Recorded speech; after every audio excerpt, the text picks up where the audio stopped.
We haven't seen any gameplay just yet, and I do not want to count chickens prior to the hatching of said eggs, or the chicken's eggs, you know, all that sort of stuff. Sure, I mean, we're in draft here, you know, the eggs haven't even appeared yet. No, there's the first one, as the Varus is going to be banned away here. Aiming not going to be playing that one. I love how quickly the Bard ban came through. I think that is a very good idea. Effort is, you know, he's a scholar of the support role. He is indeed. He looks up to a lot of great supports, and he knows that's not going to be. That might be it's not an effort thing. We might be seeing that from everybody. As Rumble's taken away here, T1 do have first pick, even though they are here on red side. If you missed LCK Cup and everything that was happening in 2026, we have right of first selection. Vi banned away is pretty unique to this series thus far. As see what this final ban is going to be. Azir will be taken. Maybe Faker gets his hands on the Orianna first pick. Imagine just going into game one of T1's very first series and they get Nocturne Orianna somehow with Owner and Faker. I'm a little bit worried that they're going to first pick Karma. Because the Orianna, I think, has to be banned here. I don't think you allow Faker to play it unless BDD has an answer. He gets Karma himself. He's like, Effort, you're here to play Karma. There you go. And honestly, I don't think that is a bad idea, as the Karma is going to be banned. So never mind, it will be the Orianna. So not only do they give the Orianna, but they don't get the counter pick of the swing back with the Karma in the bottom lane. So let's see what the plan is here for BDD, because I mean, BDD is an incredible mid laner. He is the one piece remaining here for this KT roster that's still firing on all cylinders, although towards the end of LCK Cup, not necessarily the case. Just going to lock in the Ryze. Ryze Pantheon. The Pantheon is super strong right now, and we already saw what this duo, Double Global, can do from Hanwha Life Esports earlier. And I mean, this is perfect for KT, right? Give BDD and Cuz the most agency possible. And that is precisely what they've done. The Owner can pick Nocturne, though. Yeah, the problem with Nocturne into this is that it doesn't really have a lot of agency pre-6, and Pantheon has a lot. So even though it's kind of like follows the Global with its ultimate, I do like this Jarvan pick a little bit more, especially because it denies the Sivir to come through. And Jace, once again... Are we just... Is KT like, oh no, what HLE did was the best. Let's just do that. As they are hovering at least the Jace portion of it. There was an Ezreal Bard on that particular lineup, and that is not going to be available because the Bard's banned and the Ezreal's picked. So we are going to see a different bottom lane, but this is exactly the same top side of the map that KT are running. But it is a Jace blind pick. The Jace was blinded in games in the first series, but this time they can actually protect it. So the Yorick going to be taken away first, and we'll see what else is going to be removed alongside it. As Lulu also going to be taken off the board. Lulu's a great choice by T1 here. See what else they want to take away from this, from Doran for the Jace in the top lane. I think that Jace jungle was a thing in Kespa Cup even, and earlier this year a little bit, but I don't think we'll be seeing that with the Pantheon I think here. Effort has played a Pantheon support in his day. He definitely has. I mean, I don't think you really want to flex that, but I just mention it. Yep. As Nautilus will be taken away here from the bottom lane, which makes you wonder if it's a Zeri angle of some type here. Nami taken away, so no Corki Nami, no Lucian Nami. We haven't seen that yet this season, but yep. I think the Nautilus is such a weird ban because I feel like Nautilus Ezreal is not a lane that we see all that often. Just wanting they to could also just play Leona instead, you know, if they want to play like that. So I agree with you. It's a weird one. Carrier could be going towards the Leona like you're talking about. They have banned away a couple of the range supports. Nautilus is really good anti-dive. So if you want to win a smashing, crushing bottom lane and look for Pantheon dives, then the Nautilus can be a problem. And I suppose we know that is in fact what the plan is now with the Ashe picked away here. Yeah, kind of an interesting window to go for the Ashe Seraphine. As of course, Carrier can pick it away, but Seraphine Ezreal, I don't know whether I'm feeling too psyched about that one. Not in this draft, I don't think. As that's an Anivia. We're just hovering it for the moment. We'll see whether the Anivia into Jace is what Doran's going for on the top side of the map. He could just play a tank, I think, and be happy with that. Never mind, he's a bird. Unless Carrier's going to play it and take a little bit of a leaf out of the on-book, that's what he's doing. Okay, it's the Anivia support. He saw that On did it, you know, 1-0, at least in the LPL. I believe he played it once in first stand as well. My goodness. Okay, Carrier, he's been paying attention to what's been happening elsewhere. This pick doesn't necessarily stop the Seraphine, but it makes it a little bit trickier to play out. And once he has level 6, they can keep up a lot better. And he has a ranged stun, so that also really helps, get through the laning phase. Ezreal does well with a lot of different types of range support, so Zenivia will work out decently. You can also do some funky stuff with the lane. You can manipulate the wave with your wall. So there's like some play with that in the bottom lane. I don't necessarily love how this draft came together, and if I took nameplates off, I would 100% be on KT's side of the draft here because they got everything. The Jace that doesn't have a strong counter here in this Ambessa. They have the Ashe Seraphine, they have the Rise to follow up with the Pantheon. Like, their global is insane. They have great extensions for the Encore, but it's T1 on the other side, and it's been a while since we've seen effort on this stage. So draft aside, let's see what the form looks like on the day. Yeah, I think this is, once again, a learning prospect for us moving into this very first game. Pretty cute that Keria has decided to start cooking very early on, even if it is something that was a recipe designed elsewhere previously. Haven't seen too much of the Anivia support so far in the LCK. As KT, I think this is a really solid draft that they've put together. I think the Jace is kind of standing out just a little bit, but does give you a fair bit of range. As Ezreal and Anivia for the bottom lane for T1. Let's see how it goes as we jump into the Rift for game number 1.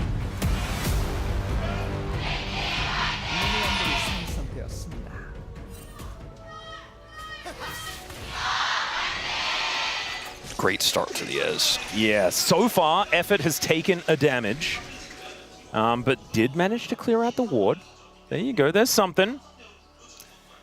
Heal on the Anivia, electrocute for the damage. Nothing out of the ordinary here. No unsealed spellbook. Not just yet.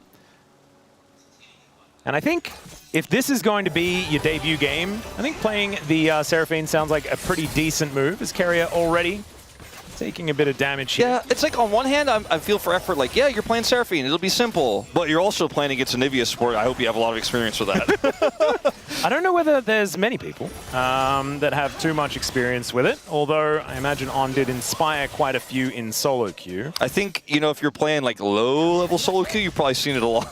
That's a good point. But I don't think Effort's doing... Xerath. Hopefully Effort's not doing a whole lot of that. There's BDD and Faker. Just going to be laning it out here, of course. The Orianna has been a decent matchup into the Rise in the past. But right now, BDD with a fair bit of control of the wave. Faker just letting that one shove. And so far, KT with a lot of control as far as the lanes are concerned. As Perfect goes to the skies and Doran dances around the wave. We know that Doran's Ambessa has been phenomenally good. Yes. But it is going to have a little bit of a rough matchup in the earlier stages. Yeah, that's the tougher part of this, which is, again, why I really like this draft for KT, because it has a lot of agency for the Pantheon in all 3 lanes. Yeah. So the early game is great. The late game is pretty simple. And also for T1, in terms of engage, like you have the Jarvan set up with the Orianna, and you have a potential setup with the Ambessa, but Ambessa is really tough to play into this composition. And when you go in, there is no getting out. You better win the fight fast. And then the setup with the Anivia is really conditional. Like, you got to get that wall the way you want it, or you have to end up getting that Q stun to connect, which is, in a real 5v5 team fight, quite tricky at times. Can follow up really well, though, to the other CC they have. Yep, and even just the Glacial Storm can be pretty powerful, just providing a slow kind of everywhere when you do have KT. Minus the Jace, I guess, and the fact that Ashe Seraphine does have a decent amount of range. If you manage to get it down, the Pantheon and the Rise can struggle a little bit, as of course their range isn't the highest. So you can control the battlefield there. I think that, Keria is a creative player. He cooks. And we know that he will be able to find ways for this wall to work out. As speaking of things working out, Owner is making his way down towards the bottom lane, but KT just going to move their way out of there. Beat drop pretty good there from Effort to get some damage onto Keria, who does take a fair bit, but still takes back about what he dishes out. The passive for the Anivia could come into play if we see an attempted dive, as that was aggressive from Paze. Yeah, he is an arcane shift forward kind of guy.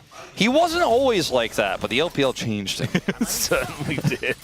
And we saw in the LCK Cup, Paze was very happy to go in, as Perfect is very close to dying, but he's going to be all right for the moment. That was that level up. Perfect did not flinch. He was like, I have these minions. Doran also has a lot of minions that he has to deal with here. It's close to the level up. You know, makes you wonder if Perfect stays there, if he actually could have I was maybe looked for a kill. Teleport does bring Perfect back there, though. And so both of our top laners should be recharged and back into the action once again. Speaking of back into the action, our supports have made their way back down towards this bottom lane as well as the beat drop goes wide. Good stun there out of Carrier. Finds a fair bit of frostbite towards effort on this Seraphine. The Anivia doesn't really hurt people until the electric goes off. You're like, oh, okay. It can kind of hurt people, but when the Q hits, you're like, oh, did that heal? I feel like your combo also is just so consistent at proccing electrocute if you do manage to land the Q properly. So it's pretty nice if you manage to get it down over and over again. As Doran, I swear he just went back to base. As now, Owner is making his way in, but Perfect just solo kills him! Alright, meanwhile here towards the bottom side of the map, Aiming could be in a bit of trouble as T1 looking to press forward. Effort controlling the battlefield really nicely though, and the volley tags both of them. Beat drop does force Pace to get out of there, and Carrier could be down to the egg, and there it is! They cannot actually kill it though! So I think this is actually good for Carrier, who come back with all of his health! Yeah, they're just trying to clear this wave before he respawns here, get this cannon and get out. Aiming. Oh, there's a nice stun. Aiming does have the barrier, as once again, Carrier could be in trouble this time. He doesn't have the egg, and there are minions getting angry as Pays down to 200 himself. Cuz is looking to make his way over here as well, as Pays just going to have to get out of there. And Owner, thankfully for T1, is in the vicinity.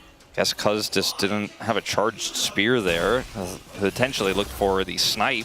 KT are doing really well. This is a pretty good early game. Like, there's a lot of questions for the bottom lane plays here from Carrier and Pays, really hyper-aggressive into Ashe Seraphine, and this Anivia just really hasn't been proven to me yet, so I don't want to judge it too harshly, but it does not seem like it is going the way they would have liked. Now, here, this feels kind of intentional for Doran, right? He's trying to bait Perfect in, he wants to take some extra damage here. Perfect just knows he has the damage to get the kill. I think Perfect is very well aware that Owner is on the way, otherwise Doran wouldn't be playing this way, but he's just like, no, I think I kill him and then I leave.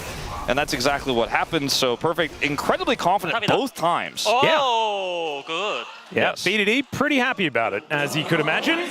And look at score, man. I love that reaction. Just feeling pretty incredulous about the beginning of this. And if this is the Perfect that we're going to be seeing this LCK, then KT could be a contender. Yeah. Because Perfect was certainly one of the weaker links on this KT, especially in the LCK Cup, really wasn't able to stand up. Of course, we had some questions for the bottom side of the map, but if you have a top jungle mid that are really powerful, you can, like, a bottom lane doesn't necessarily need to be the most strong. We saw Damwon in 2020 prove that. Obviously, the meta is a little bit different now. The story of Perfect is it's kind of like he's got this passive that's, in 1 out of 10 games, he's the best top laner in the LCK. and how he got on KT on a 3-year contract is he got 3 of them in a row in tryouts. As Faker is caught. Room Prison comes down. He does wear his sombrero and catches Cuz in it, as BDD was looking to try and catch him in a flash, and Faker just says that he's just exiting the area. Arrow is going to connect, though, as Aiming really does not want to let this Orianna leave. True Shot Barrage comes down. Faker now thinking that he might be able to kill this Ashe, who is in melee range with the Orianna. And BDD comes on over and allows Aiming to collect the kill. So a second one here for KT, and they are still looking good. Not really sure there was a net positive to that flash for Faker in all of this. Obviously here, gets Realm Warped on, has to buy time. And after this, I mean, the timing of this is actually kind of crazy from Faker. But after this, maybe just accept your death. He buys time here, but for what is the real question. And ultimately still goes down, as BDD is obviously not pushing the wave during all of this. If he had just died and, you know, and that wave pushes in, he loses a lot more minions. Maybe a plate goes over, but Flash being down now really hurts. And look at the CS margin as well, 81 to 59. Hey, I remember Motto. We just talked about him. Yeah, there we go. SKT versus Pumandu. This is actually just all of the T1 players in a line. Yeah, is this... We've got Effort, Carrier, Pumandu mentioned, and Mata. This is Telecom War pre-round robin LCK. Like, this is just Carrier giving everyone a Telecom War history lesson. Yeah, that's kind of nutty. There's Mata on your screen right now, as it is Score versus Mata right, like, in the building. There is a lot of crossover. It's just kind of absurd. And right now, KT are actually doing really well. Telecom on my Wars, bingo card. Yeah, Telecom Wars sometimes have this magic to them where KT kind of overperform against T1. It's kind of like a blood moon, you know? Like, it's just where all the crazy happens. Yeah. One of those sort of things. And I'm here for it. I'm kind of having a good time. As Carrier is going to throw down some wall. And to contextualize this situation, you're having a good time, I'm having a good time, because I expected this to be a fairly one-sided game. We're looking at, okay, this is pretty exciting. Sorry, I shouldn't use that. Oh God, Wolf. It's early season. Sorry, yeah, my bad. you're allowed. You get away with it. You get away with it like one time here on day one. From now on, we're not using that word. And honestly, if things go bad, we don't have Chronicler here to say that curses aren't real. It's an eclectic draft from T1. And if you're a T1 fan, you're like, well, those drafts against D+ just a few weeks ago were pretty eclectic as well. Not 100% sure about this. As Carrier has to flash the arrow, and the KTWs just keep stacking up. And able to avoid a bunch of this as well, as the wall stun combo not going to connect. And so, yeah, KT just feeling better and better. Faker and Doran are just not really able to play League of Legends.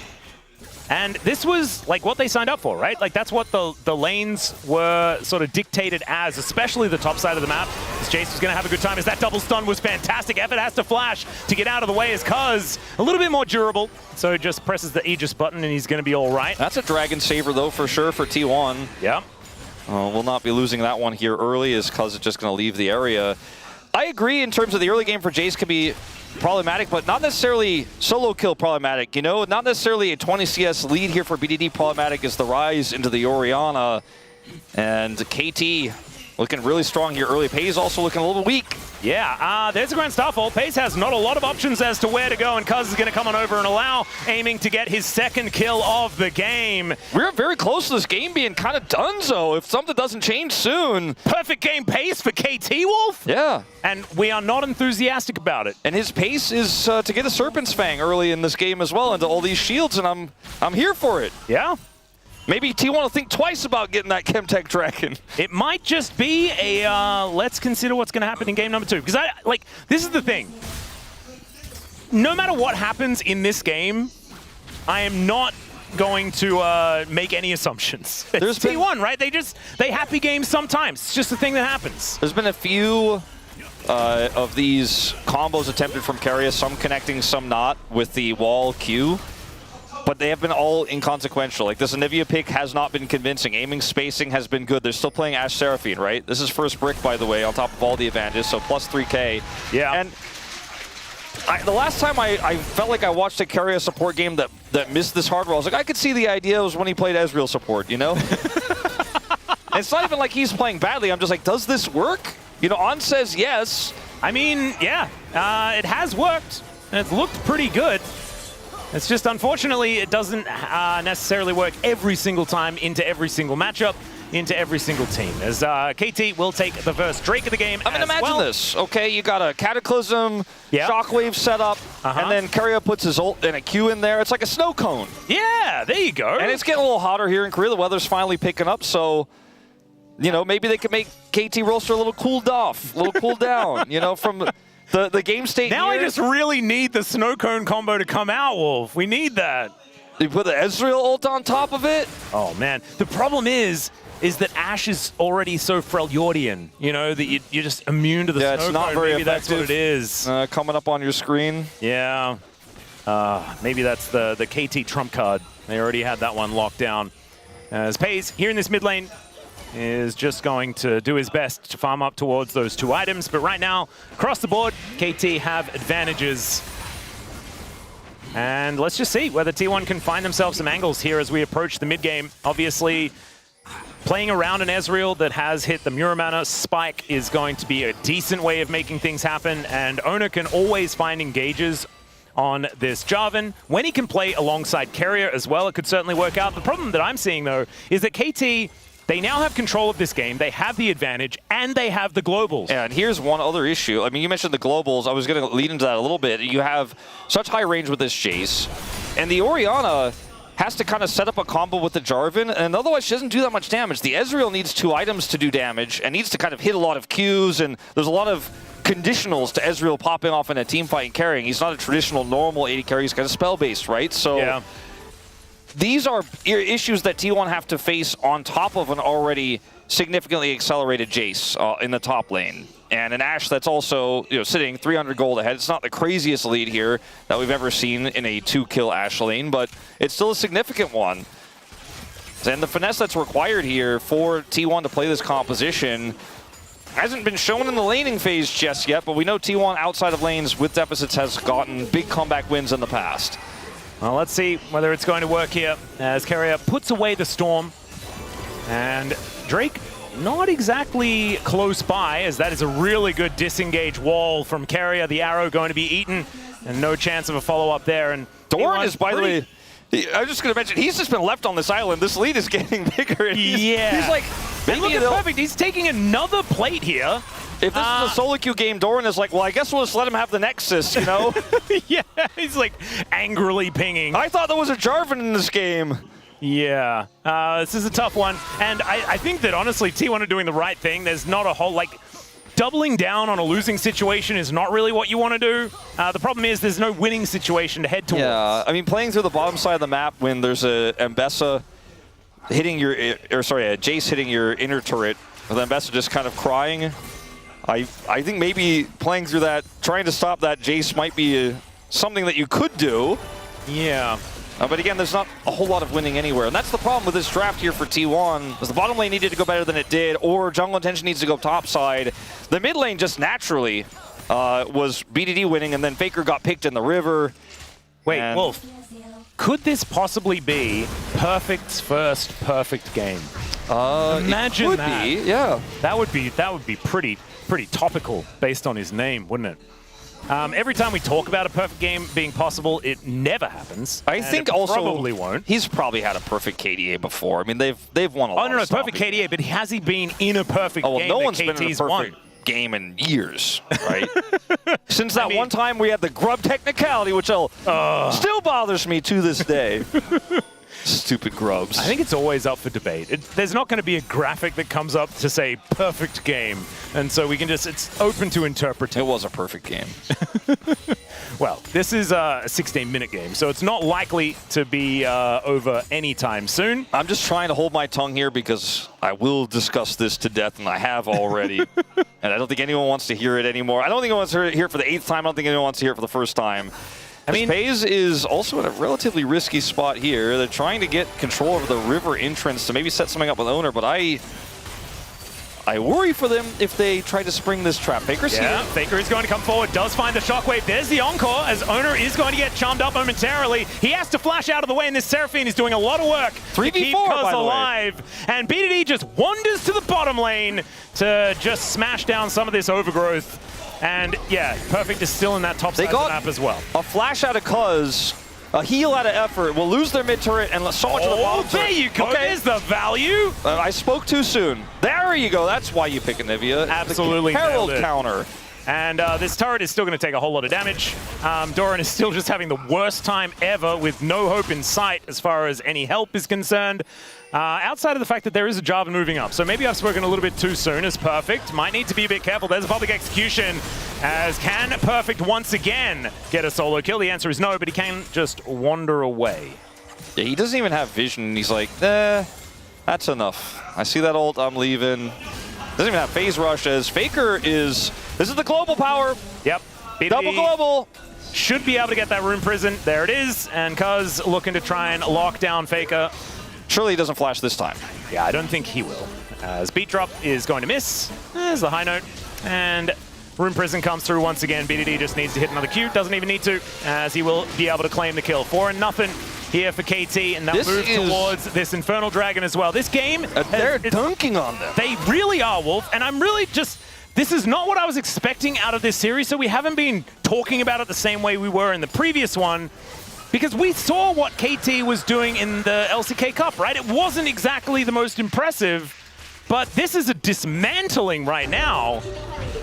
Draft matters, man. I actually really think that in this era, especially with how AD carries are looking and with role quests and how early game actually affects how you can really get online and how quickly you get online with your role quest, draft matters a lot in 2026. We saw G2 dismantle our whole region. And a heavy part due to drafting, as Wadid was mentioning on the pre-show. I mean, I have all my notes from Wadid's presentation there as Doran in a whole lot of trouble here. Owner is going to rotate over, but I don't think Doran is going to live for very much longer, as there's a flash from BDD, avoids the turret aggro as well quite nicely, and they will be able to secure their 5th kill of the game. 5,000 gold is the lead here for KT. It's not exactly the most ridiculous number, but the problem is Perfect game pace still everything there. has been taken by KT. Exactly right, and Perfect is looking for another one here in this bottom lane. No one can answer the Jace.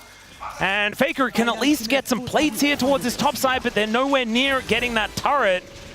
And Effort and Aiming are just brick walls in the mid lane. Yeah, it's really, really tough from here on out.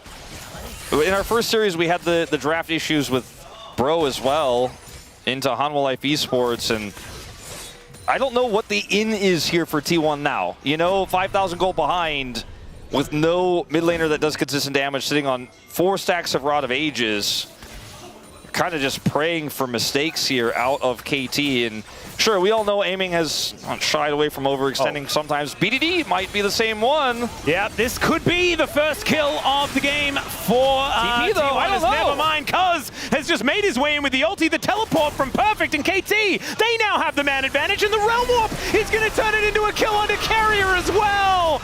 Oh my goodness, absolutely scrambled there in the jungle. True Shot Barrage does do a bit of work, but it just watches as KT walk over to the Baron. No, Faker, stay on that turret. Don't get Perfect gamed.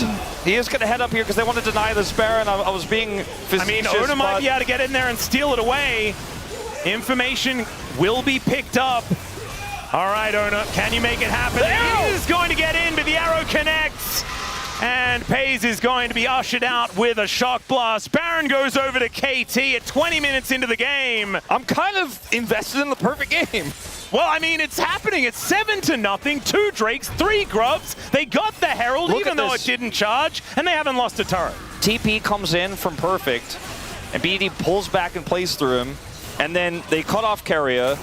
They have Pantheon, so he's global, and then they use the Realm Warp here to collapse onto Carrier, who's on the side. And then here, Aiming just, it's crazy, but he has this arrow angle because he knows the timing. That is a, attempt here from Ona that we've seen succeed so many times. Like, he's gotten so many crazy steals like this, but he won't get it this time. They time it well and hit him with the arrow, straight up trying to deny his entry. Aiming gets 3K assists, by the way. It's That's all a coming lot. up KT right now. And they had the stat ready as well, as he's 4th in the league at the moment as well, which is pretty impressive. Looking for a potential dive angle. Doran. This wall will not do anything. Doran's hurting the chances of a perfect game right now. Oh dear, there are 3 plates remaining on that turret. It's still relatively healthy, but I have a feeling he should be able to take this one down. No, KT! Yeah, perfect game is going to die, but I do not think... Hold on. Oh wait, never mind. Yeah, Doran is going to have to get himself out of there. He teleports. The arrow, though, the arrow, the arrow! Oh, okay. So, perfect game still alive. Perfect says, I named myself for a reason. Finally, his namesake might mean something, but it is, I mean... That's a TP down, by the way. Inhibitor turrets just yet. Yeah, that's a TP down for Doran, so still a win for KT. I mean, they've obviously kept the turret alive and denied the bounty, which is also a win. I don't know what this means, Wolf. I'm a bit shocked. Like, if I had to pick one thing, like someone put a gun to my head, I'd be like, I don't know if Anivia support is it in this matchup. But that's the only thing I could really take away. The thing is, like, there's a lot that kind of went wrong here out of the draft, like you were talking about. But it's also a KT that are playing really well together. This is with Effort being in the support role. Like, I just don't think you're supposed to get Rise Pantheon. Anivia be damned. I don't think that's supposed to happen. It is a pretty ridiculous combination, as Perfect is just looking to take an inhibitor turret. Oh no, Perfect Doran! game is going to die. There it is. Okay. So KT not going to be able to collect that one, but 1 turret away as the Encore is going to connect. Faker gets hit by the beat drop as well, and now everyone else has to deal with Cuz, who will find the stun onto Carrier and turn him into mincemeat. Down he will go. BDD now put into the Cataclysm, but he'll take down the Jarvan and keep himself alive. They're going to break open the base, and KT are going to obliterate T1 here in game number 1. Most one-sided game of LCK so far. We've only had 3. I love that sample size, Wolf. Beautiful stuff. Public execution comes in, but for whom? And, Doran He got the turret, so at least he's the hero for T1. Not only do I hear the KT side, which we're on, going crazy here, but I've heard despairing wails on the T1 side, as this is a disaster, not the start to the season they were looking for. I want to say, though, KT, this is what we wanted to see out of our, world's runners-up of 2025. They didn't look this good in the LCK Cup, but the LCK season has just started today. And man, KT look way better. I mean, I said it right when we got in, right before we came into the game. I was like, if I look at these drafts, 100% KT, Yeah. but it's the strongest part of this roster, cause BDD, that has double globals, that has the strong duo. Everything else here, though, is incredibly strong as well. You had the Ashe Seraphine that the Anivia didn't answer. The blind Jace wasn't punished by the Ambessa. Early on, Perfect generated a lead, and then Doran misjudged what he needed to do, try to bait for that gank for Doran, or for Doran by Owner, who does 2.2k damage in this game. Does not really get to hit the champions. And, I mean, most of this game was not about team fights. It was about picks, and it was about, cousin BDD saying, I see that person, I will kill them, let's go together, let's press R towards them, and they die. And no one died on KT's side. Just one tower away from the perfect game. But do you know what the best thing here is for KT fans? It was a perfect game regardless. Perfect did so much damage, was an absolute monster in side lanes, did exactly what he needed to, played as safe as he needed to, and incredible stuff here from KT, but it's a best of 3. And this is the thing about T1 series, is sometimes they'll have a game that goes wrong, but then they can turn things around. They're going to have to as we get towards game number 2. But first, we're going to have a short break, then the space. Going to break that one down. We'll have a potential conclusion to the series, or T1 bringing us to our first 3-gamer of the season.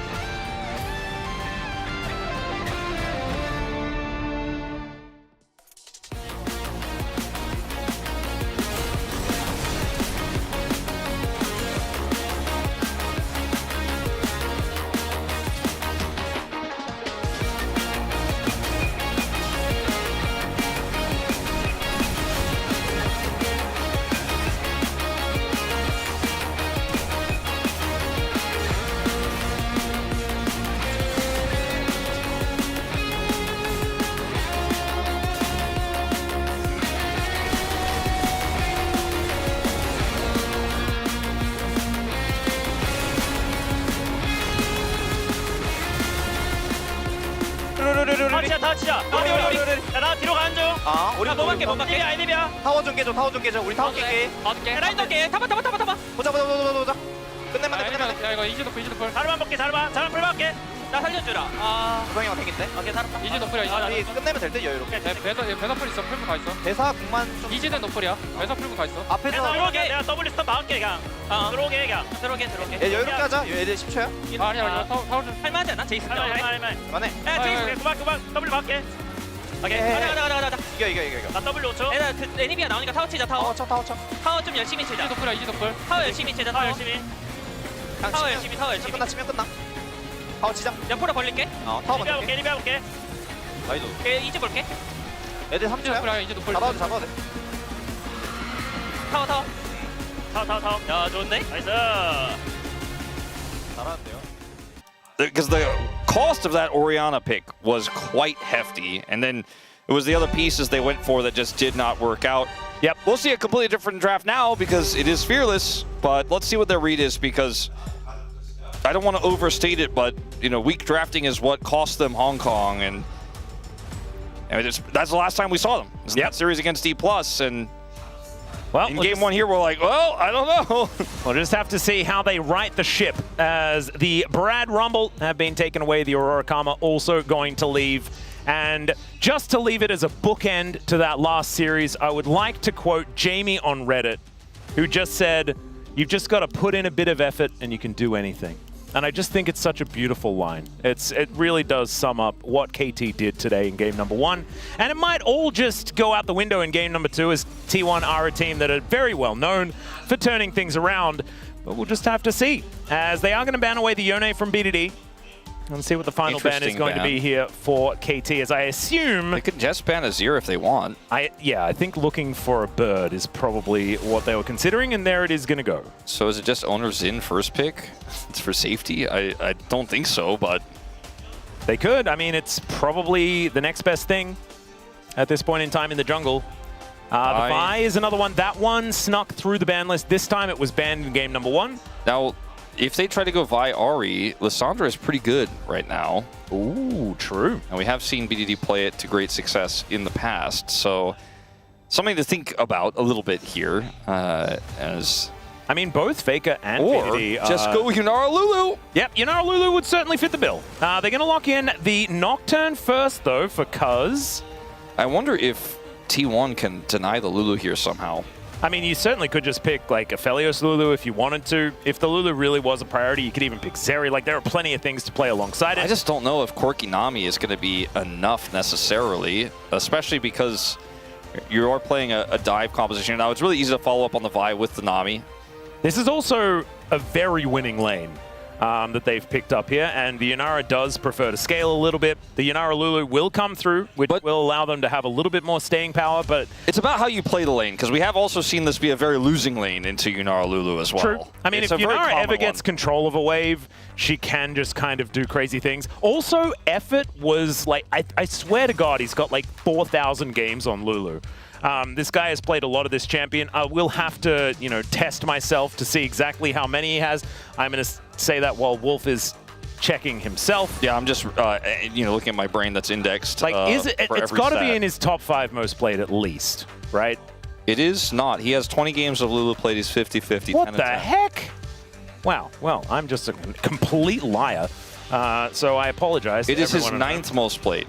9th most played is not where I was expecting. But it's very much in his top, 25% of Is that everything? all career. Really?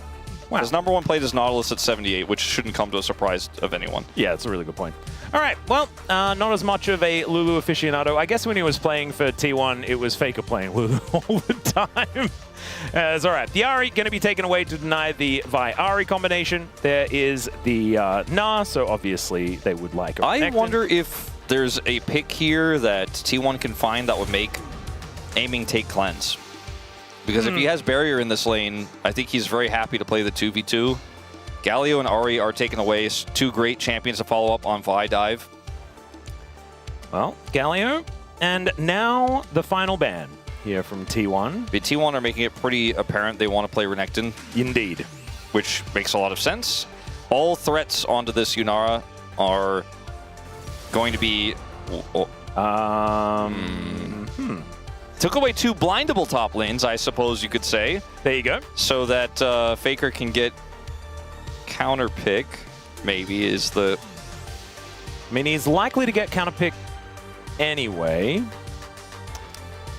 All right, we'll just have to see what Perfect is going to do to whatever Doran has decided to play towards There's that no way top he's side. actually playing Aurelion Sol. He could play something like Smolder mid or something crazy like that. Mel? Annie? Oh, Annie actually really fits the bill here. Yeah, I kind of like the Annie. Annie's one of those picks that is really strong right now, but kind of on the edge of the meta that you kind of forget about. And when it gets slammed down, you're like, oh my god, it's always the Giga Annie angle. Yeah, and it was sort of creeping in at the end of the LCK Cup, and then after a few patches where other mid laners kind of got toned down, she was certainly feeling a little bit more powerful. We did see her a fair bit in the in first stand, of course. Victor does not inspire confidence in this draft. I do not like the Victor. The Cassante is very safe. I think Cassante's fine. I think there are certainly options into it, but it's hard to like counter a Cassante who will just kind of do his job later on into the game. But he also often just relinquishes prio by default. When you have Annie in a lane where she can do well, we don't know what that matchup is going to be, but she does well in a lot of lanes, then you have prio to get this Nocturne through his pre-6 stages. Yeah. Well, Talia going to be the thought, and Talia Vi certainly is a pretty dangerous combination. But I haven't really been a huge fan of Talia more recently, but we know that Faker has done some amazing things on it as, okay, Perfect, he's just going to lock the Vayne. I really liked this draft for KT until that moment. Yep. Yeah, he was watching Kane and he was like, I am inspired. And You that know was what? not my reaction. I'll give you my pick, which probably won't come to a shock as a shock to anybody who watched the show earlier. I think Shen goes super hard here. I thought Jax would have been fine. Jax too. is fine. I mean, imagine being able to join every single team fight, but also being able to be an additional way to empower the Yunara in team fights, because... Imagine having a Shen delivery system in like a turn the lights off and then boom, there's a ninja. Yeah. That would have been pretty cool. Instead, I mean, you can at least go invisible. Well, look, he's got Prio. True. Okay, yeah, Wadid is right. Yeah. Perfect is like, I almost perfect game T1. Let me do it. Let me do it, Wadid. I was actually my personal addition to Wadid's lesson plan. I was like, please mention this as well. Because I was like, this has got to be discussed. And then here we are. Well, maybe Perfect can show us exactly why Keen picked it against G2 and they lost. Maybe there's an option there. It was in this exact same matchup as well. And Broken Blade actually did very, very well in it. We'll just have to see whether Doran is able to do the same thing as we are under the rift here for game number 2.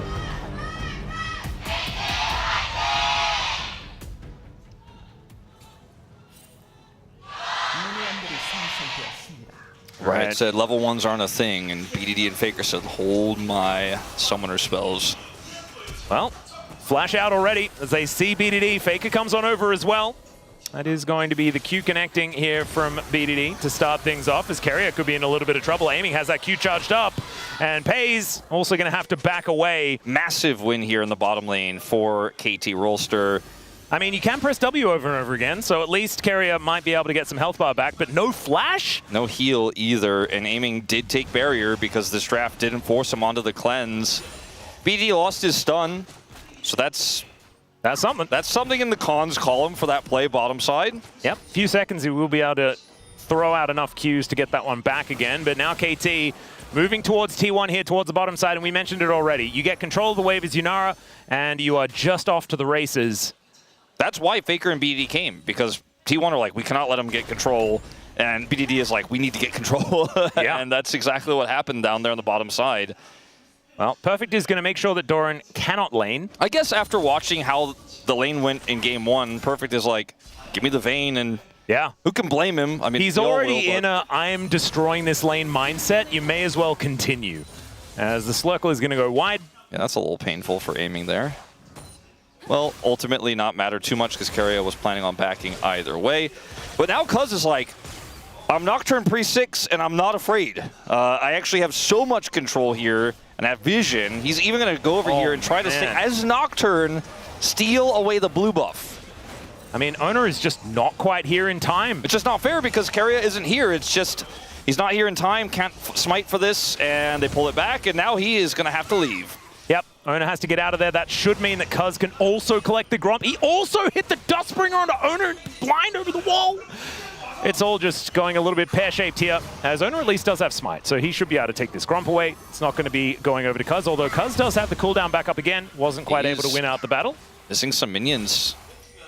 And all the while, Aiming sticks around in lane, and so is able to continue finding success as Owner takes another Dustbringer, Cuz just tracking him all over the map. That does mean the Rift Scuttle going to go over to Cuz on the bottom side, and Owner will be able to get his on the top side of the map. So not end of the world, but still KT just going from strength to strength. I imagine that Perfect probably wants to back away, knowing that there is a Vi on his side of the map. It's pretty tricky to...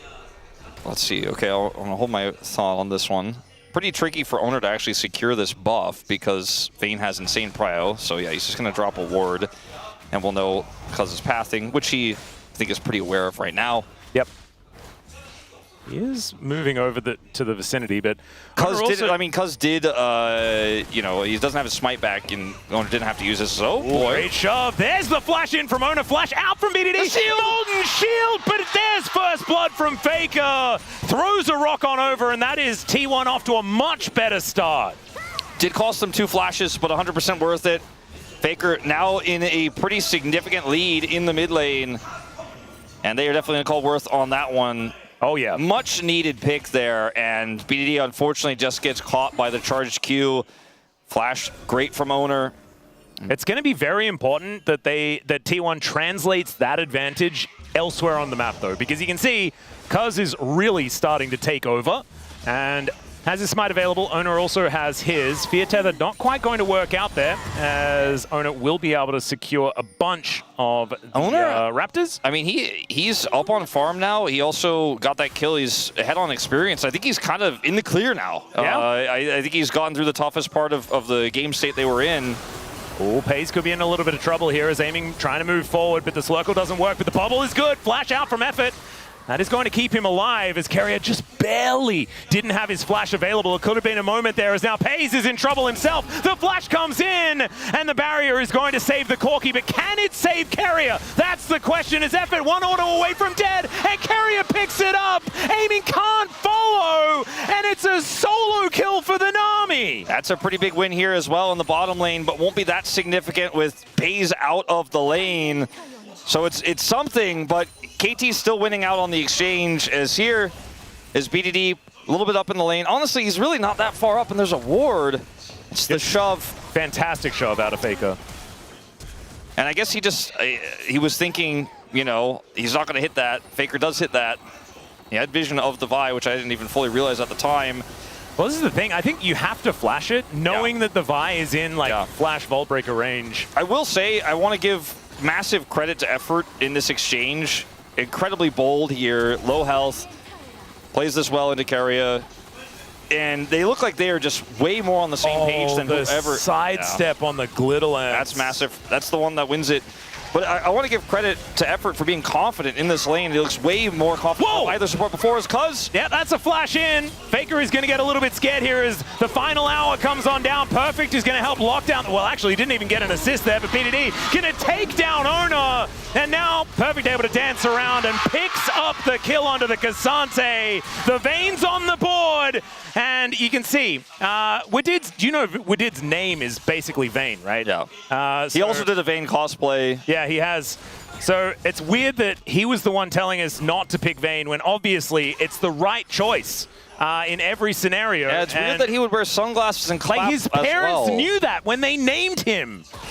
I mean, it's Bane, but, you know, it's basically Bane. I'm getting mixed signals. All right, that's a double bubble from Carrier. Faker is going to deliver a wall over to KT, and this bottom lane is no more. Pei is going to be able to lock down that one. Faker is going to collect the other, and T1 this time have answers. This is right before Cuz hits level 6.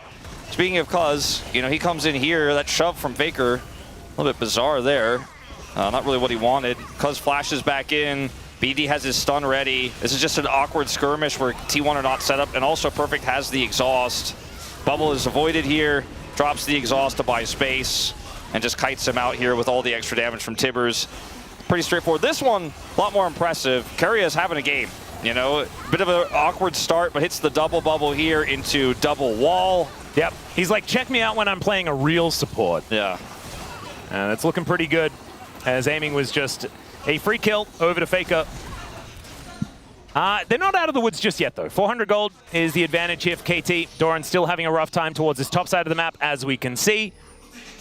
Perfect just continuing to try and put on the pressure. He needs to make sure that Doran is as irrelevant as possible, because the Vayne isn't going to be doing as much in the later stages of the game. Obviously, I mean, you do scale very, very well. It's just in a team fight, you're not going to be as valuable, as there's the all-out, and this can be problematic, although trying to get that kiting to work, and it's looking beautiful here. The flash condemn, and Perfect gets the solo once again in game 2. The flash condemn angle to get him into the wall. Insane play there from Perfect. Doran just didn't see it coming, doesn't flash it, doesn't flash at all. I mean, you need your Pathmaker for that ability, right? And if you're going to invest it, then you're just going to die. As KT now looking for a dragon.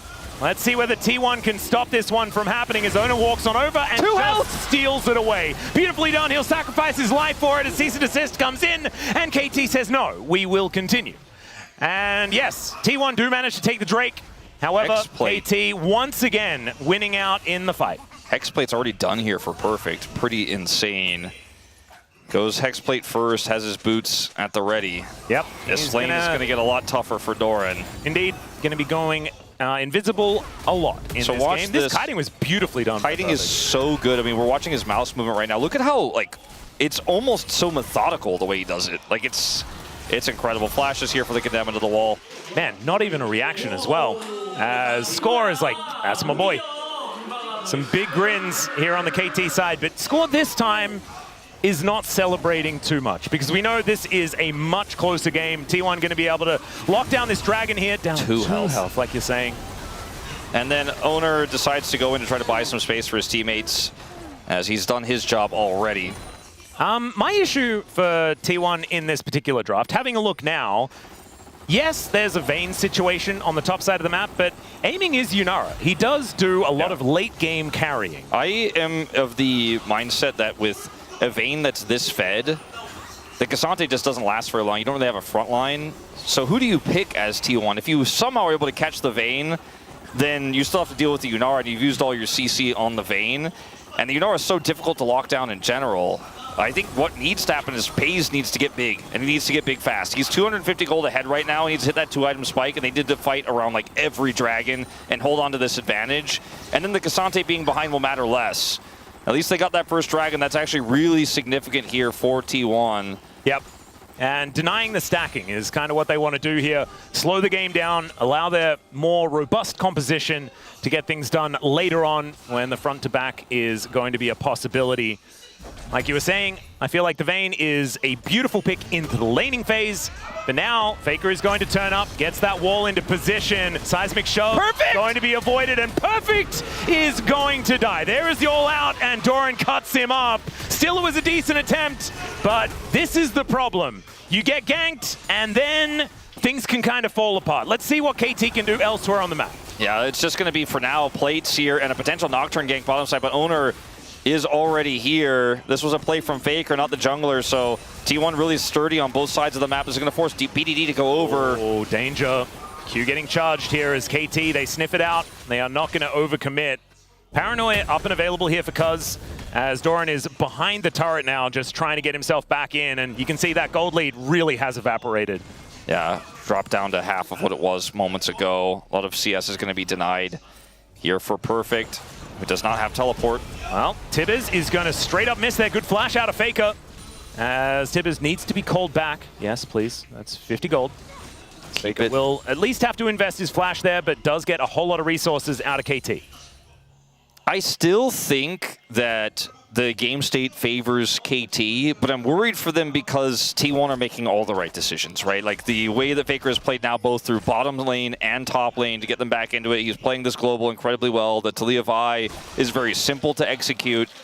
Again, aiming is very slippery, but you can't just point click on him with the Vi, so that's a good thing for T1 because they can follow up with a bubble. And T1 do have all the tools to win this game. And KT have not been able to turn this lead into a stable lead in this game by any means. So you be a little bit more safe, a little bit more careful with this advantage. Again, it's an advantage, but it's a small one.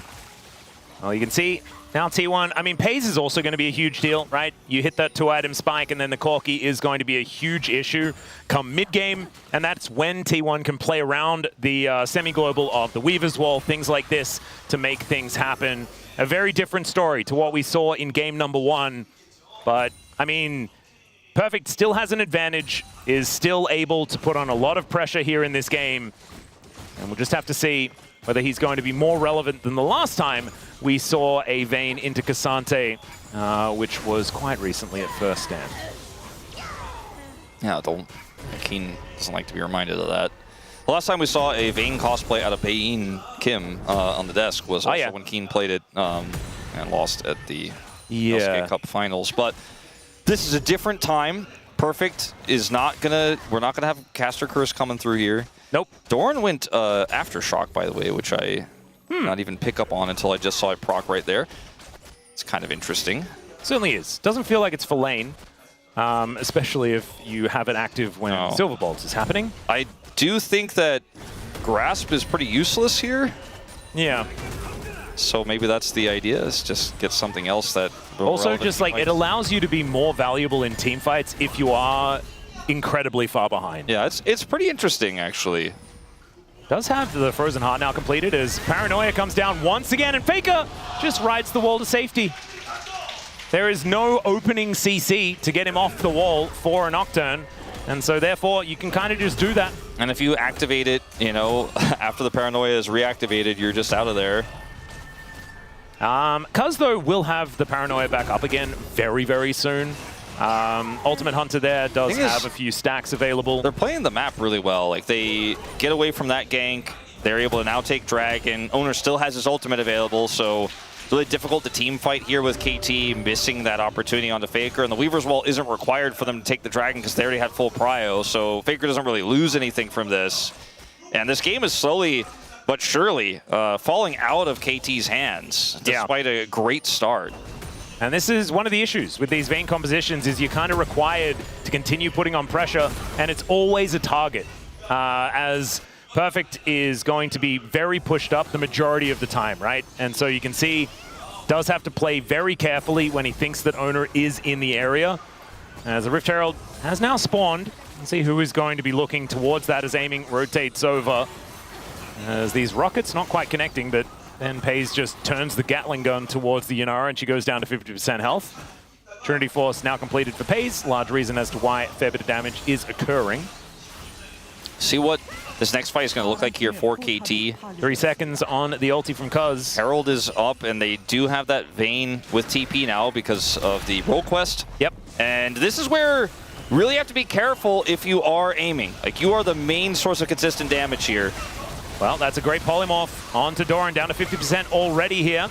But battle lines have been drawn, and we've mentioned that just a front-to-back teamfight should belong to T1. There's the flash in from BDD, though, as they are looking to take them down. Owner's smites have been phenomenal, though, in this game. Still, Cuz goes forward, finds the Wild Growth knockups, and that is BDD locking down the kill onto Owner. Now Doran in a bunch of trouble. The double bubble is so good. Out of carrier for the disengage. They do not get the eye. Critically, they do not get the eye. The smite denies KT from getting the Herald, and that bubble saves them, because if the bubble doesn't hit, I think they might at least get one exit kill there, KT. So really big heroics here from both Carrier and Owner in the fight, but they do not secure the eye, and the game state remains relatively similar. But I think denying the eye alone feels like a huge win here for T1. Yep. See exactly how low this gets. Once again, it's just a beautiful smite angle from Owner. I didn't even see what the number went to. The tidal wave actually denies KT on the follow-up as well. I mean, this is a beautiful wild growth setup for Cuz. Doran gets incredibly low, but is healed up, and he gets out, and that bubble just makes it a free escape, as aiming still had flash. Could have actually looked to chase that further, but it's a denial for T1 fans who are having a stressful day here at the Telecom War. It's certainly looking like a stressful day. And I just I'm kind of rooting for T1 because I just want to see more. When the Telecom War is competitive, oh, it's just the best. And we got gifted it at the World Championship. Faker is very close to just dying. Does throw out the threaded volley, though. Tibbers needs to tank that one up as BDD is still on the chase. The Molten Shield going to speed up the bear, but it's not going to make him fast enough as Faker was skating away. But BDD looking scary here with that Malignant stun. Yeah, not going to be too impactful either on either side of things, but Faker looks like he's considering even Weaver's walling back to the lane. I'm just going to, it's looked weird on the minimap, just going to surf back. And we'll lose a lot of minions as a result of it, so small advantage there to BDD. Neither player had flash available, or Faker flashed out of it, so it doesn't have it available anymore. Just talking about the exchange, they're both flashless at the moment. 90 seconds till his Dragon spawns. And this is where, I think if you're T1, if you just give this up, you're giving so much scaling to KT. You want to fight and you want to win the fight, and not just walk away with a smite steal. Yeah, as now you've got Cuz able to get that spell shield off. Owner not committing the ulti here as Pays going down relatively low, but giving back as much as he gets. I mean, these margins in terms of the leads per lane are so tiny. It's only a 500 gold lead here for T1. I've seen this play before, as Faker is once again going to go down low. BDD with a lot of movement speed finds the Q, and down goes the Talia. There's another Wild Growth combo here as Cuz will be able to cut down Pays and KT. They come alive. Pays is just trying to play the game, but it's just not going to happen in this scenario with the polymorph on top. I want to have a look at the predictions again, Wolf, because I'm pretty sure it was unanimously T1 in this series for everyone in both sides of the broadcast. Yeah, I didn't see the Korean side, but I think we'll probably get verification that that was the case. As Faker just up too far into Tibbers, he has Malignance, he gets his ult fast. I mean, Owner was nearby. Yeah, he was trying to get up there, and this is the problem because Owner is now not here. Exactly. As soon as they know Owner's top side, they set up this Wild Growth play, the Polymorph goes down, and Paze is like, I've got Valkyrie. That's all I got. Yeah. It's not enough. Well, now 1 second on this Dragon. T1 are in position. They do have kind of everyone in the vicinity as Cuz could be in an awkward spot. Seismic Shove doesn't connect. He does get rid of that ward. The Dragon has been started. Scuttler getting amongst it as well. Let's see what is going to happen here. 8 seconds on the Paranoia. KT probably wanting to fight around that particular window as now Faker gets off that wall. As Perfect off on the angle, does have to flash to get himself out of the way, but it's a good Vault Breaker. There's the Paranoia finally coming on forward. Cuz has to get out of there though as the final hour helps Perfect try and get to safety. The Dragon is going to be taken down. Great Polymorph to deny Owner even more, and he'll be taken out as well as KT. They find themselves a Dragon and take down the Jungler. I think KT just won the game. That was a really snap. I mean, this is what was missing for KT. A lot of Kespa Cup was missing a lot because they didn't have their roster. They were missing a lot of KT in that LCK Cup, though, we didn't see snap calls like this. Like, Perfect is the one they collapse on because he's on the flank. He's seen here. And Owner and crew are like, I guess with this Weaver's Wall, we turn onto the Vayne. But the Nocturne actually buys so much space. And the rest of T1 are on the other side of the wall. So they can't follow up and do enough damage here. Doesn't even have to exhaust, mind you. He doesn't even have to exhaust here. Then on the other side of the fight, Owner tries to go in for the steal, gets polymorphed and blown up. And this time KT walk away with the objective and a kill. And I just start to think this Yunara is going to be too big to fail later on. The Vayne is already such a problem as they're going to try to isolate BDD here. He's just going to simply give up this turret, which I think is the wise and correct decision. Yep. As Perfect once again positioned here towards the bottom side of the map. Now looking to try and make Doran's life a living hell once again. Doran hates that Perfect guy right now. He's a bully. Yeah, he certainly is. And this Vayne looks like it's working a little bit better than the last time we saw it, as Doran will at least be able to clear out this wave before there are any issues with turret damage. At least, anything like that. You know, Doran got some help this game.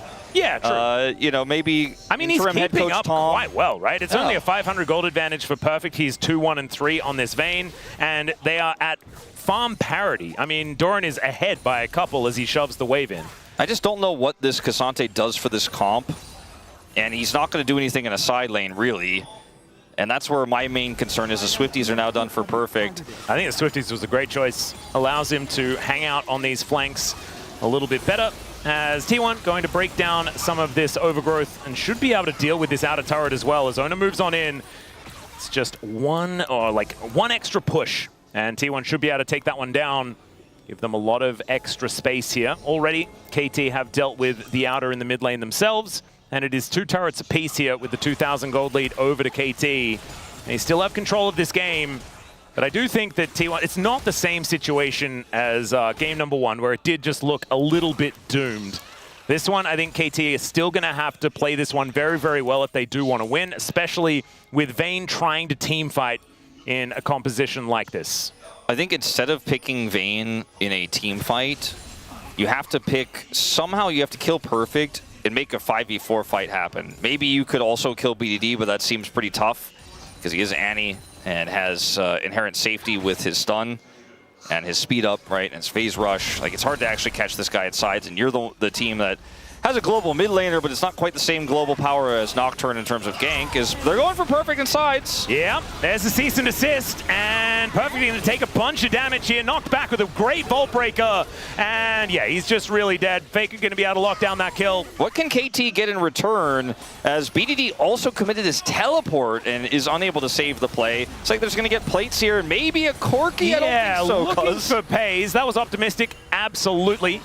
They got the TP out of Faker, so that is something, and they don't lose anyone else as BDD spots Doran and Owner making their way over as Pathbreaker comes on forward, but it's just going to eat the stun of BDD. So step 1, they got the Vayne, right? This has got it the second time in sides. They need to do that before team fight. Takes the bear.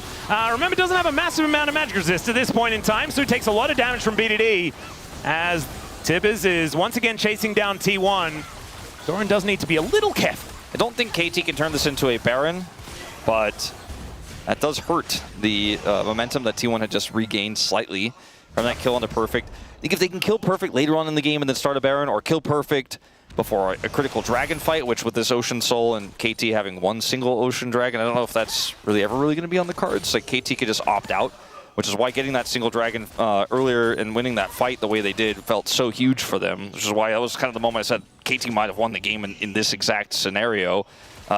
Because killing both Aiming and Perfect with this draft in a team fight just doesn't feel realistic. Unless you can shove both of them somehow, right? Or some crazy scenario happens where, like, Carrier gets a crazy double bubble. Because they have wild growth, and whoever survives will likely carry the fight after the CC and the tools are gone for T1. That's my biggest concern. Plus, you have to deal with Paranoia to follow up on that CC, which we saw in that dragon fight I just mentioned. I do feel like if T1 sort of get their phalanx in order, right, can stand behind Doran, he tanks a lot of that opening salvo, then there is certainly an opportunity, especially if Ona just keeps stealing away objectives. Of course, the Ocean Dragon is now up and available. The Weaver's Wall comes in from Faker, as does bring her a fair bit of value there, as there's a Paranoia Wild Growth combo into the backline, but Cuz just explodes. The All-Out does come on forward. Great polymorph onto Ona, who will get taken down, and now Aiming is diving forward. BDD getting work done as well, but Pays could be the Quadra here for Aiming, and there it is. Could it be a pentakill as well, as it's Perfect that steals it away, and KT are just gonna run over to the Baron. A huge play with the Lulu. I've been saying it since LCK Cup. I don't know how this pick isn't just first pickable. I don't know how effort hasn't been on the best team in the league this whole time. This is quite simple, right? The way they set this up, as Paranoia gets called here from Cuz, so he can avoid the shove, and he turns that avoid into an engage into all of T1, and then BDD, look at this play as well. Boom, double stun, Aiming gets on the Faker, Pays is down at half health. And it's just KT playing as a team, 5-man unit. And the support here in effort, sure, he played 2 Enchanters back-to-back, but both the performances have been great, and he just looks like he's on the same page. He looks confident, whereas neither Palu nor Ghost, who didn't really even look like a support player half the time, could find those angles here in LCK Cup. Now KT are about to beat the defending champions on Effort's first day in. Yeah, and, like, get their revenge from the World Final. Like, there are so many things that we can talk about here. It's a 5,000 gold lead for KT, and they still have Baron for another 2.5 minutes in this game. The Drake still up and available here as BDD, man, a lot of damage, and has rocketed to the top of the damage dealt after that team fight. And looking for his Zhonya's as Weaver's Wall coming on forward. Cuz going to eat the ulti from Ona. And that, I mean, that spell shield timing was kind of ridiculous. I heard the smite come through. I think he did try to break it with the smite, but it just didn't quite work. Is that what happened? I feel like that's what happened. I was trying to see, but I'm not 100% sure myself. But the end result is they don't get him, and KT get more on the map. Yep, Slurkle coming on forward there as well as the polymorph onto Doran means that he cannot even play the game. Another Wild Growth onto the Nocturne, as Doran doing his very best to stay alive. It is the Nocturne falling, but it's Aiming, free hitting, finds an extra one, is now Pays in trouble. Tibbers is going to die, and Pays at least will live in this moment, as Faker just saying hi to his ex-teammate here. As the Glitter Lance does come down, Seismic Shove is avoided, but it means he has to walk towards T1. Still, he is going to survive. Effort walks away as now BDD throws in a bunch of damage towards Carrier, but cannot get over that base gate without the flash. They still have Baron here. I mean, Perfect is going to take out this inner turret, and there's just no T1 on the map. This is going to be a huge cheer from KT post the play. There's no jungler here for KT, but they don't need one to take this dragon, frankly. The control they have right now, and they have the damage to back it up. In moments like this, Doran is trying to be that front line you talked about, but there's just so much damage with double 80 carry here, and he doesn't have MR. So even though he's itemized against double 80 carry here, BDD does so much to him, he just melts. He's practically doesn't exist in these fights. And when you're behind the 8-ball, it's hard to play this comp like a pick comp. The Vi Talia just doesn't work, and there's too much damage. I think this Vayne pick worked well in the isolated matchup into the Cassante, but also just works well as a big secondary consistent damage threat in team fights. Not to mention the fact that Doran is a lot smaller than he otherwise would have been. He's died 4 times so far in this game. I mean, obviously has been able to keep up in farm, so hasn't been kept down as much as he possibly could have. He's one of the smaller gold differences across the board, but it still doesn't matter. Yeah, in goes Ona. There's the Paranoia to avoid being picked off. Aiming gets himself to safety. Didn't have to use the flash, but did use the ulti. Flash was obviously on cooldown, and so wasn't able to use it anyway.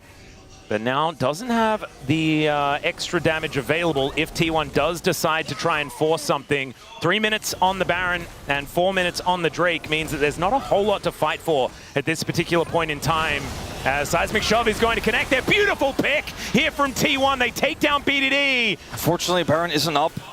Yeah, so there's it's not just a lot going to be a little bit of gold and a little bit more control over your own jungle finally. Yeah.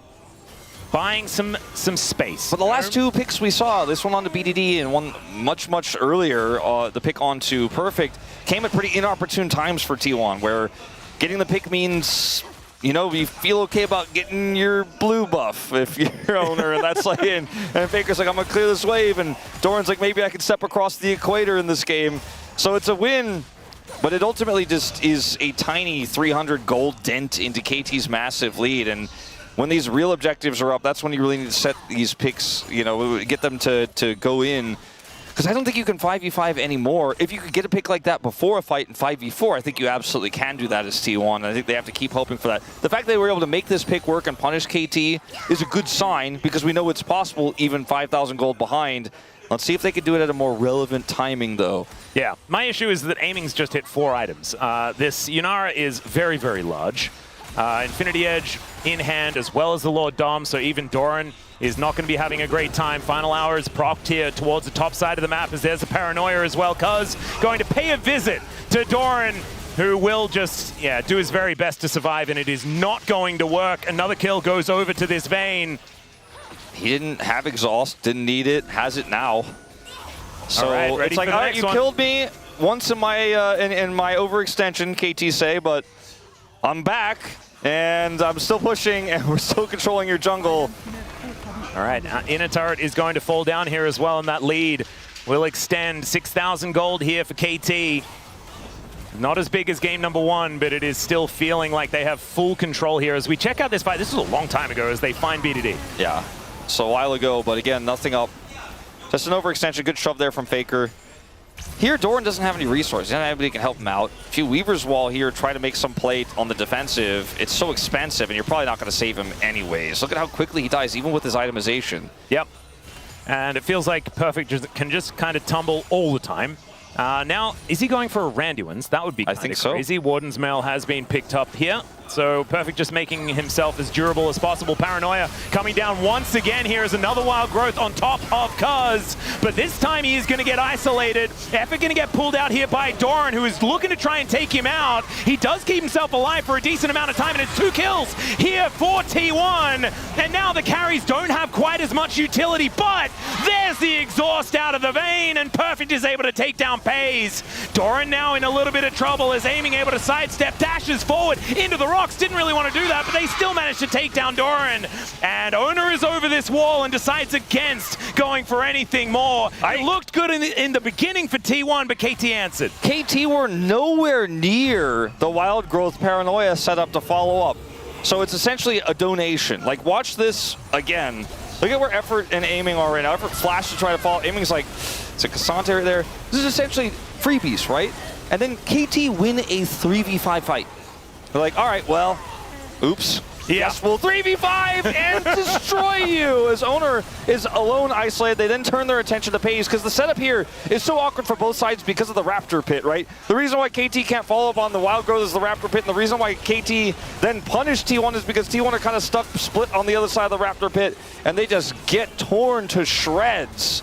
Not to mention, I mean, also, things could have been even better for KT if Aiming hadn't have just slid through all of the gravel, which didn't quite necessarily work out. Now KT are looking for Soul Point, triple Ocean Dragons. And I kind of feel like Ocean is practically worthless for this comp. I mean, it's like, doesn't even do anything for them. Just for Perfect in a side lane, right? It'll just be kind of really difficult to kill. It's kind of tough already. Yeah. All right, Weaver's Wall coming on forward here as Faker is going to try and play some defense. The bubble connects onto Tibbers as the wall does fall down. This time around, though, the Paranoia doesn't net any kills. However, Cuz doesn't die. Ultimate Hunter was a mistake. He does kind of just get to press this button. It's crazy. Look at the cooldown. Yeah, like, exactly. It's already almost halfway back. And this Baron is also not long for the world. They have a lot of damage. Perfect isn't even hitting it as in goes Owner. It's the steal from Pays as the Guardian Angel is going to get procced. I don't think that T1 are going to keep their jungler alive, but Cuz may be dead as well. Does keep himself up with the help of the Mikhails out of effort. And KT, they'll manage to get a kill. However, T1 by a lot of time by denying that Baron. This really will, I mean, because only the jungler goes down, this really will be T1 able to wrestle some map control back. So this is pretty relevant in this game. I don't know if it'll save the game, but we'll go watch this again as Pays over the wall here, blasts it. And Owner goes through, goes into his GA, will still die, as he just put his GA together right before this. Cuz has helped survive with all of that from effort, all of the abilities, the Mikhails you mentioned, as well as the Wild Growth. There's another Paranoia. As you said, it's got a 2-second cooldown. Is now Perfect. He thinks he's found Faker. It's going to be hard to tumble over those rocks, though, but still, let's have a look at what's happening towards the bottom side of the map as Doran gets a little bit frightened and might be able to take down Cuz. He'll find it! And it's a 1-for-1 on the bottom side. But another Baron buff is down, and Faker's pushed out of the lane here. So he had Baron empowered recall, went into the brush, bought time with his rocks. He gets away, but kind of crazy that he escaped that. I had a look. I'm like, did he teleport out? What? I also was wondering, and I was looking on the minimap, but he just did mid lane power recall and left. All right. Well, aiming now has a GA. That is a little bit frightening. Perfect is building towards item number 4. Still getting he is level 19 things in order. Yeah, level 19 on the Vayne is scary. This is really well played by Doran. Cuz obviously just is a Nocturne and cannot actually cut through. Double cannon Baroned up minions here. And that is definitely helping Doran do a bunch of extra damage. And Nocturne is just always going to struggle to scratch Cassante in these types of moments. Also, Jack Shows was done, I believe, for that as well. So that's going to be what helps Doran get just over the line a little bit there with the extra damage from the cannon minions, who will now go down in this bottom lane. So T1 have bought several new leases on life. Yeah, this game has gotten silly. But I still think most of the problems that we've talked about for the last 15 minutes persist. And they need to get a pick before a team fight, or even like when they got 2 picks because Nocturne and Lulu just kind of gifted. They were not able to win the fight. So when we get to this next Dragon in 2 minutes, or the Baron that comes much later, they need to do something, set up a pick before that. Or like maybe Corki is big enough now that he could help front to back, or Vayne overextends into the rocks, or some error happens. But I mean, honestly, KT are not in it really, but they're still alive. Yeah, the thing is, like, if KT do mess it up, things can go horribly wrong quite quickly, you know? Because if Perfect is caught out, then it's only aiming that's really able to carry these fights forward, and they have a lot of abilities to lock down that single target. Namely, cease and desist out of Owner. You got to kill aiming twice, by the way. That is a good point.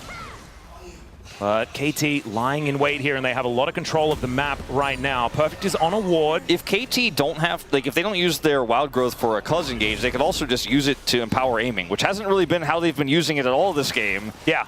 And that's something that T1 will have to deal with, is a Wild Growth aiming that will revive, while also a Vayne is shooting at them. Well, aiming is walking forward now. Regrets it immediately. That's a pretty big win for T1. Like, he does have 3 Ocean Dragons. Yeah, the Ocean Dragon problem is certainly one. All right, Cuz now in an awkward spot here, but the rest of T1 not going to go for it as aiming just walks on over. There's the Paranoia. Wild Growth not quite there yet, and he does go down to his GA, but now Perfect taking matters into his own hands. The bubble not going to quite connect as T1. They just walk it off. They eat a bunch of cooldowns. Owner flashed there. Faker doesn't have Weaver's Wall. I think this should just be a 4 Ocean Soul here for KT. Goodness. Well, let's just see. Looks like KT are looking for an opportunity. We've turned the lights off. A lot of suspense now, but look at Doran's health bar. Kind of ridiculous. As the Drake has now spawned. Cuz will have his ultimate potentially by the end of this fight. Yeah. Oh dear. Just Ultimate Hunter things, as well as the item build. That's all right, T1. They are now on this Dragon looking for Soul Point themselves. It's Perfect. Could be caught out. Good Q. Going to connect from Doran, but the exhaust is going to be there. That is the secure on Soul Point for T1 now, as there are 6 Drakes for both sides. We're still waiting for another one. Wild Team Growth is fight still hasn't down. really happened just yet. As in they go, Doran looks for the opportunity. There's the Silver Bolt, so a lot of damage onto this tank. As they turn the lights off defensively here, there's the bear going down. Cease and desist. His owner goes down to his GA. Doran getting down very, very low. So it's hard to be that front line. But now Pays gets on in there. Cuz surviving by just barely. And now Pays having to get out of there. The Slurkle not doing too much. And KT stand tall. KT, they botched the early part of the fight, but they had so much longevity, and you could really feel those Ocean Dragons ticking through a little bit through this. But also beyond that, so many tools coming online. The Wild Growth at the last possible second, cause the second Paranoia is aiming. Aiming is going to go down to the GAs. Perfect flashes over. Not going to get bubbled this time as he tumbles into the brush. Carrier also going to be going down, and it's a double for Perfect. I think that's POM for the gentleman on the top side of the map if KT are able to close this one out as BDD sidesteps the seismic shove. In 5 seconds here. Oh, it's not a They're just time to be looking dying here in this looking game. to end. I mean, the TP here from Perfect says we have enough to push down. I mean, these death timers are so long, 40 minutes into the game. Cuz is going to clear this mid wave, and they'll have 2 waves coming through eventually, but I don't know if they even need it. Cuz could just come up and join his teammates as Fakers is trying to buy time. Yeah, Dash Cannon from BDD not going to be able to catch up to this Talia. 20 seconds on Pays. They need to somehow buy time for that. Double 80 carries, man. These Nexus turrets do not last very long at all. T1 are going to have to try and commit to something here as the Paranoia comes on through. Gets on in there as Cuz. Decent spell shield there at the same time as they take down Owner. And KT, I think they've done it! 2-0 in the telecom war! Man, what a time to be wrong! And Perfect hits level 20 in the final fight and puts a huge, huge dent into the hopes and dreams of T1 fans everywhere who thought that loss to D+ might have just been a fluke. Surely they'll come back strong. Telecom War, we're the favorites, but it's always a big win if you could win the Telecom War. If you're T1, if you had walked away from this and you're the 2-0 winner, feels like you got a lot of wind in your sails. Not one person predicted this, but KT with effort in tow just destroyed T1. Both games pretty one-sided. The first game, obviously, nearly a perfect game. But the second game, a huge win as well. And give this man his POM. Absolutely. T1 looking a little dejected after that one, but I mean, it's early in the year. I wouldn't, if you're a T1 fan, I wouldn't get too up in arms after that one. But KT, what a beautiful start to the year, and I really hope that this means that they found a solid support player, because honestly, Effort had a good game, especially in game number 2. Game number 1 was fine as well on the Seraphine. I don't know whether he can play only supports throughout the rest of the year, but we know this guy really likes playing Nautilus. And there is huge cheer from the crowd as well. And we will have Effort on the space as well to get a little bit of a word as to, you know, what he's done since moving towards KT and all this sort of stuff. So really, really cool to get the inside scoop. I'm going to put my comment in because I have been notoriously a comment forgetter. Just say perfect series. It's easy. Well, I won't say what my comment is because I would spoil it. That's what I would have said. It would have been on the nose, and I would have loved it. That's probably what I would have done. Man, what a weird end to the day. It's weird, but after game 1, I don't know. To be honest, after game 1, I thought, okay, we're probably in for a longer night because I thought the draft was such a massive issue. In game 2, the draft felt really hard to play through the mid game for KT, but we knew that if they got to the late game where they have 2 carry threats, it gets a little bit easier. And there were moments like this too, where I was like, I think T1 are just going to play the map better. You know, they're going to get back in it. Yeah, because if you get to a late game where this Vayne is scaled and the Yunara is scaled, and you have the, you know, Annie's CC, you have the Wild Growth CC for the Nocturne, it gets really hard for T1, especially from behind with no map control, with Paranoia basically being on a 2-second cooldown. In moments like this where you're like, damn, this draft is insane. I think Lulu is out of control good. I've been saying it forever, but... Oh yeah, targeted silence is something that was largely removed from the game. I just we forgot about Lulu. I just don't think, or I didn't think, that T1 was going to get to this point in this game. I thought, especially with that pick, the set of picks in the bottom lane and the kill top side, I was like, okay, T1 are back in it. We're going to 3. They're gonna put KT down before this Vayne and Yunara become too big to fail, too scaled up. That just didn't happen. They just couldn't do it. And I think there might be some votes for Cuz in this series. We had a phenomenal series. There also might be some votes for BDD. Yeah, I wanted to vote for effort if I had one, just because I feel like that's the difference that we've seen from LCK Cup to now. But also just perfect finding consistency, right? And two good matchups for him. Yeah, it's just all of KT played well. And I don't know what it necessarily means. I'm not going to get enthusiastic. We're going to need to see a bunch more tape of this squad, but the more competitive my LCK is, the happier I am. And this is a really cool start for KT. And T1, obviously, back to the drawing board, but I mean, they've lost matches before, and it has not really been an issue. They can take these things in stride, and we'll see how they develop as the season goes on as well. BDD topping the damage charts is not what I had on my bingo card in this game. Yeah, he did Tibbers a lot, and he did hit a lot of big stuns. He did also hit Doran a lot. But He he didn't also- have a lot of magic resist. He also was playing in a game where there was a Yunara and a Vayne, so Yeah. kind of thought that aiming would top for sure, but I also thought Perfect would be a little bit closer to aiming. Perfect does pick There up he is. player of the match, which I think would be a crime if he didn't get it. Sure, I know there are some votes that could go elsewhere, but if the overall voter base didn't give it to him, I would have been upset personally. I would have as well. I think that Perfect had an incredible series. The fact that he even wins on Vayne, I'm very much looking forward to the space segment, not only for the interview with Effort, but also with Did's reaction to Vayne being picked and then winning. Does it mean that LCK is better than LEC? No, I think that it means that Perfect wasn't playing against the LEC. Therefore, the Vayne worked. So we've identified he was not the top laner for either BNK nor Genji. Yeah, I don't think so. I think that I mean, transitive properties, I don't think necessarily connect. Are you sure? Because like what I was seeing was, oh, I guess LCK is the third best region now because they lost 2 best of 3s, or sorry, best of 5s to the same team. That's how it works. Every time there is an international, it is just the team that finishes third base. Like that's just how it works. Now it's time for the interviews. Throw it over here from Perfect. Thank you very much, guys. This is Dear for the POM interview translation, joined by Perfect on the side of KT Roaster. It's only April 1st, but things are starting to heat up. You just secured your first win. How do you feel? You know, we're winning. As soon as the season starts, I want to keep this momentum going. And in the LCK Cup, you suffered a tough reverse sweep against T1, but today was a clean 2-0. Did you see it coming? What was the practice like? I think we tried to focus on feedback around our team synergy. And I think the players' confidence is actually improving day by day. So I think that has actually made a huge difference.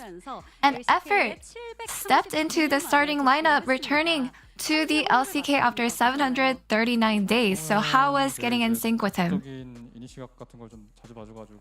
Effort likes to look for those really proactive engage angles. And he's actually really good at making everyone else feel really comfortable, and you know, he's a very reliant player. And so how would you rate Effort's performance today? Honestly, I didn't watch bot, but if I were to just talk about team fights, I'll give him 100 points. How nice. And game 1 had a sweeping kill score of 12-0, a dominant victory. So did you expect to win so dominantly?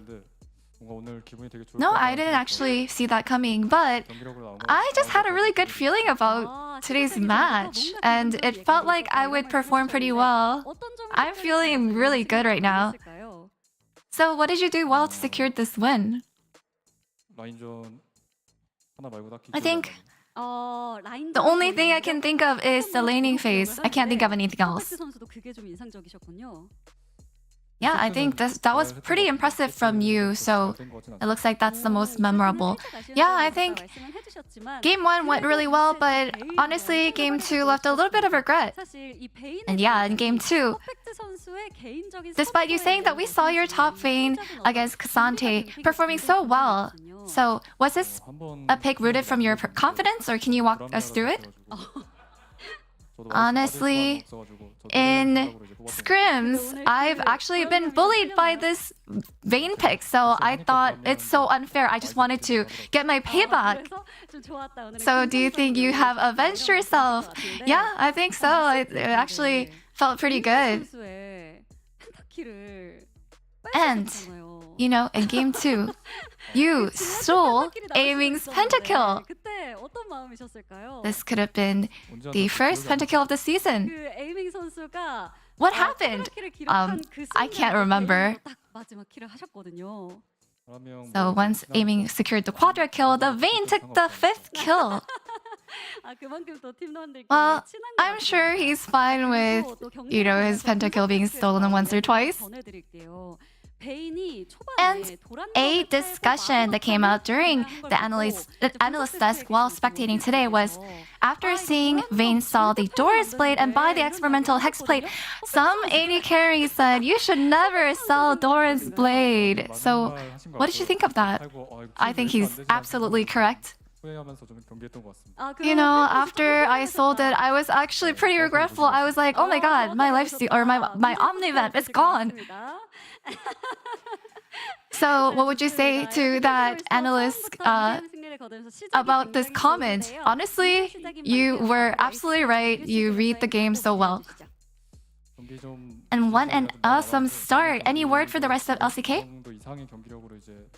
Yeah, we're having an amazing start. I hope that we're able to keep it going until the end of the season.